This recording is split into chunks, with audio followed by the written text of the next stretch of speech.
Alright, so welcome back to Jim Bob's Garden. So today is tomato planting day. Now you see I've got some tomatoes down here that are getting pretty good size. They've got their second set of real leaves and they're starting to lay over just a little bit, and I want to get them out of here and get them planted. It is April the 6th or 7th, I can't remember. I try and do this, normally speaking, somewhere right around Easter.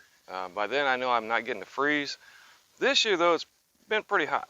So I probably could have put them out earlier. Matter of fact, I got a couple tomato plants in the back that have gone very well so far. Coming up really nice, looking good. Starting to put out some blooms. All right, as far as planting tomatoes, there's really only a couple things you need. Really, all you need is something to dig with and tomato plants. But I like to get these. These are just some plant stakes and a marker.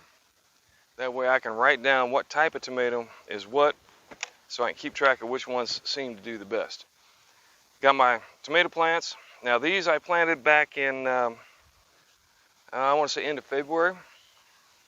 Started them off inside, brought them outside, and then they've been doing really well since then.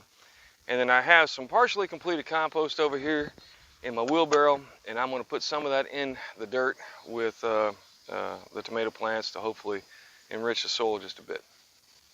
All right, well with that, let's start planting.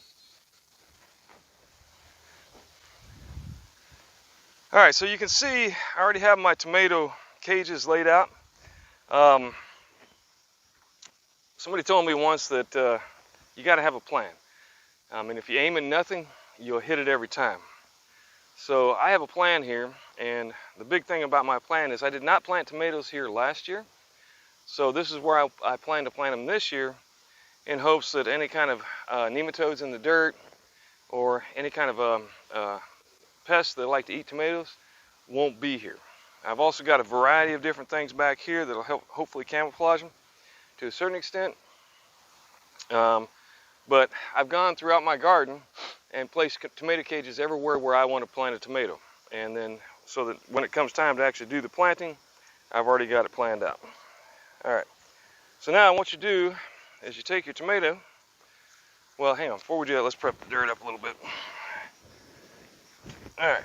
So first thing, I'm going to dig this up a little bit, loosen the dirt.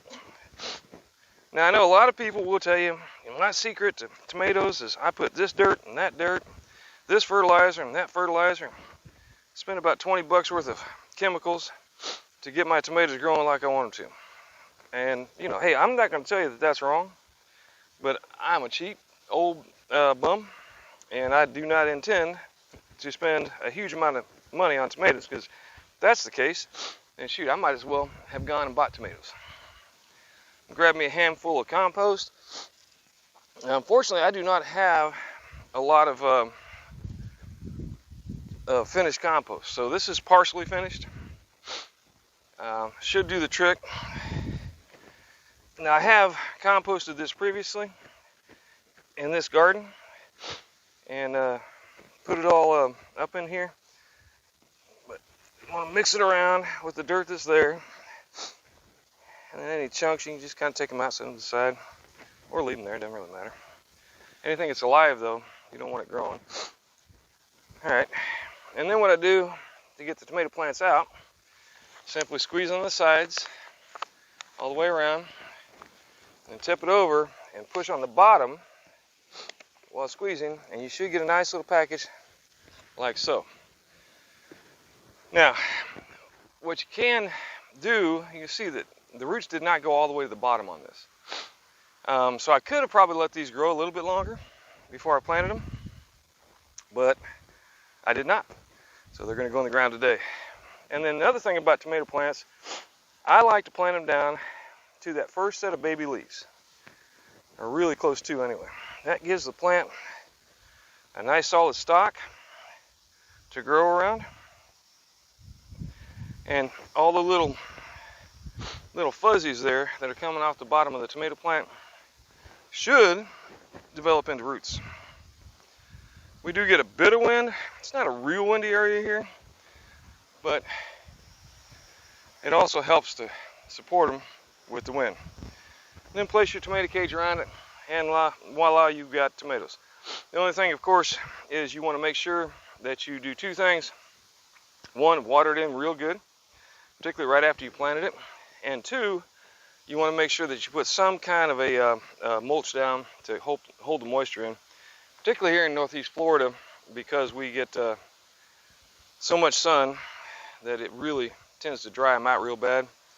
And you know, nature hates bare ground, so nature's going to put some kind of something growing there, usually stuff you don't want. All right, so that's how I go about. Oh well, hey, one other thing I forgot to say: tag your tomatoes. Now, obviously, you know it's a tomato, but you may not know what kind of tomato it is. Like this is a Rutgers tomato.